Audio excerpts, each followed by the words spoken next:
بسم الله الرحمن الرحيم والمرسلات عرفا فالعاصفات عصفا والناشرات نشرا فالفارقات فرقا فالملقيات ذكرا عذرا أو نذرا إنما توعدون لواقع فإذا النجوم طمست وإذا السماء فرجت وإذا الجبال نسفت وإذا الرسل وقتت لأي يوم أجلت ليوم الفصل وما أدريك ما يوم الفصل ويل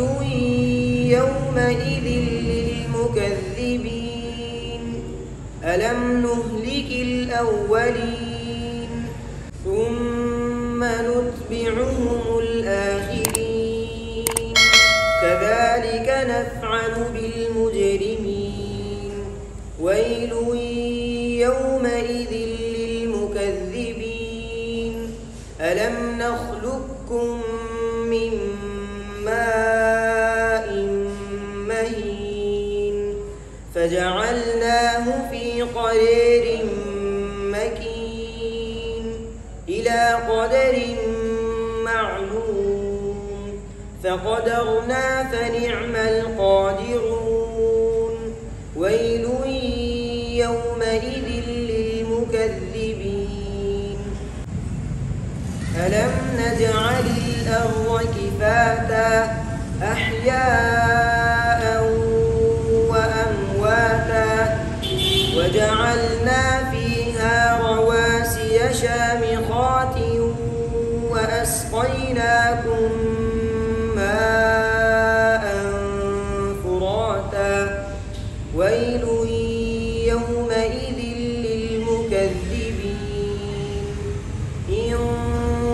انطلقوا إلى ما كنتم به تكذبون انطلقوا إلى ظل ذي ثلاث شعب لا ظليل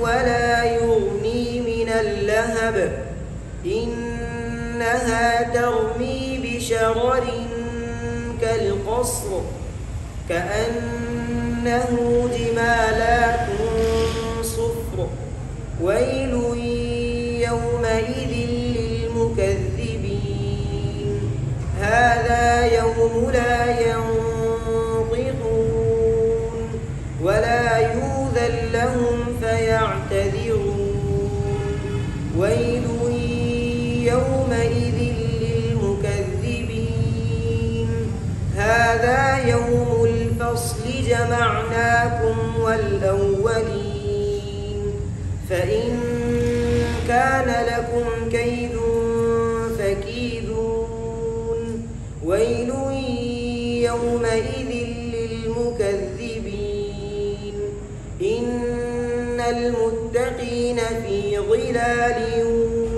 وعيون وفواكه مما يشتهون كلوا واشربوا هنيئا بما كنتم تعملون إنا كذلك نجزي المحسنين ويل يومئذ للمكذبين كلوا وتمتعوا قليلا إنكم مجرمون ويل يومئذ للمكذبين وإذا قيل لهم اركعوا لا يركعون ويل يومئذ للمكذبين فبأي حديث بعده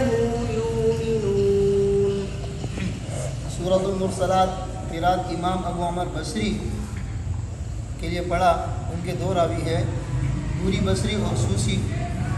پہلے اختلاف فالملقیات ذکرا، تا کا دال میں ادغام، یہ سوسی کے لیے ہے۔ اور اس میں جو ہے کیا نام ہے، آپ کو میں نے بتایا تھا مدغم سے پہلے اگر حرف مدہ ہو یا حرف لین ہو تو اس میں جو ہے کیا نام ہے 3 قسم کے مد ہوتے ہیں۔ کتنے قسم کے مد ہوتے ہیں؟ 3 قسم کے، طول، توسط اور قصر، لیکن جمہور توسط کو پسند کرتے ہیں۔ اسی طرح مد منفصل میں سوسی کے لیے صرف قصر ہے، دوری کے لیے قصر اور توسط دونوں ہے، اور جو ہے کیا نام ہے مد متصل میں دونوں رامیوں کے لیے توسط ہے، مد لازم میں دونوں رامیوں کے لیے طول ہے۔ آگے وقیدت، یہ واو کے ساتھ ہے، دونوں راویوں کے لیے ہے، حمزہ کے بجائے واو کے ساتھ ہے، دونوں راویوں کے لیے ہے۔ اسی طرح وما ادریکا، یہ آپ کو میں نے بتایا تھا ذوات الراء کے اندر امالہ، یہ امالہ بھی دونوں راویوں کے لیے ہے، ایک ذوات الیا ہے، ایک ذوات الراء ہے۔ ذوات الیا آپ کو میں نے بتایا یعنی جب چاہے وہ جو ہے کیا نام ہے ناقص واوی ہو یا ناقص یائی ہو، بات سمجھ میں آ رہی ہے؟ ہاں، اور عموماً قرآن کریم میں یا کے ساتھ لکھا ہوا ہوتا ہے، عموماً قرآن کریم میں یا کے ساتھ رسم الخط میں لکھا ہوا ہوتا ہے، جیسے والضحیٰ، سمجھ میں آ رہی ہے نا؟